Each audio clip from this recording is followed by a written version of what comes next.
বন্ধুরা, আসসালামু আলাইকুম। আজকে আমি চলে আসলাম ইসলামিক স্থাপত্যের এক গুরুত্বপূর্ণ এবং অন্যতম প্রাচীন নিদর্শন কুতুব মিনারে।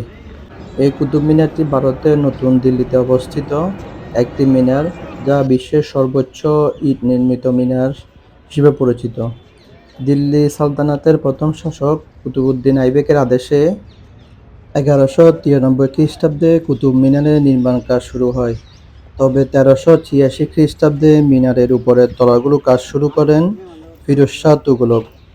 মিনারের আশেপাশে কিছু স্থাপনা ও ধ্বংসাবশেষ রয়েছে, যা একত্রে কুতুব মিনার চত্বর বা কুতুব মিনার কমপ্লেক্স হিসেবে পরিচিত।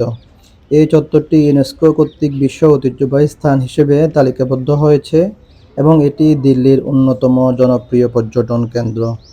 এটি 2006 সালে সর্বোচ্চ পরিদর্শিত সৌধ। পর্যটকের সংখ্যা ছিল তাজমহলের পর্যটকের সংখ্যার চেয়েও বেশি। প্রখ্যাত সুফি কুতুবউদ্দিন বখতিয়ার কাকির নাম অনুসারে এর নামকরণ করা হয়। কুতুব মিনারের উচ্চতা 71.24 মিটার বা 234 ফুট।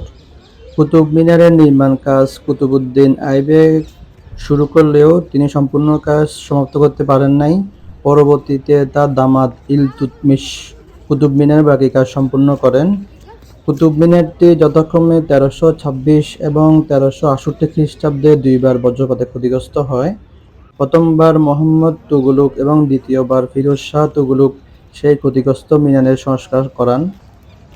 আরও পরে 1503 খ্রিস্টাব্দে সিকান্দার লোদি মিনারের সর্বোচ্চ তলাটি পুনরায় সংস্কার করান। প্রাথমিক অবস্থায় এটি 4 তলা মিনার ছিল। ফিরোজ শাহ সংস্কারের সময় সর্বোচ্চ তলটি দুই ভাগে বিভক্ত করেন, ফলে বর্তমানে ওটি 5 তলা।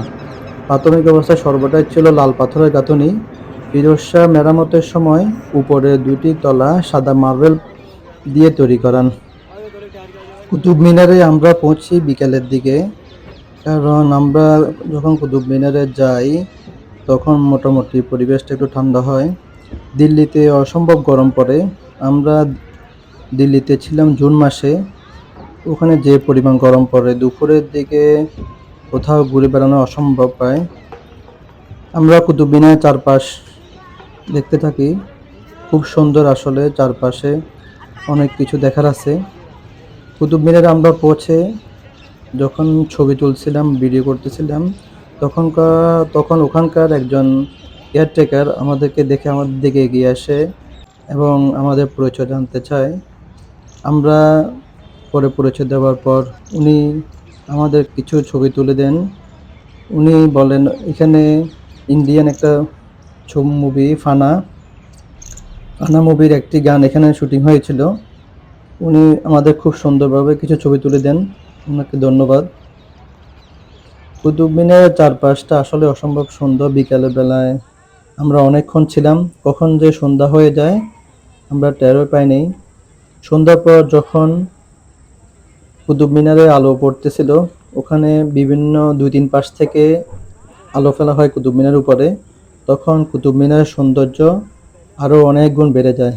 এই যে এখন আপনারা ভিডিওতে দেখতে পাচ্ছেন, আস্তে আস্তে সন্ধ্যার সময় কুতুব মিনারের লাইটগুলো আস্তে আস্তে জ্বলতেছে এবং রাতের বেলায় সন্ধ্যার পরে কুতুব মিনারে একটা লাইটিংয়ের শো হয়। এই যে লাইটিংয়ের শো শুরু হয়েছে, আপনারা দেখতে থাকুন। আল্লাহ হাফেজ।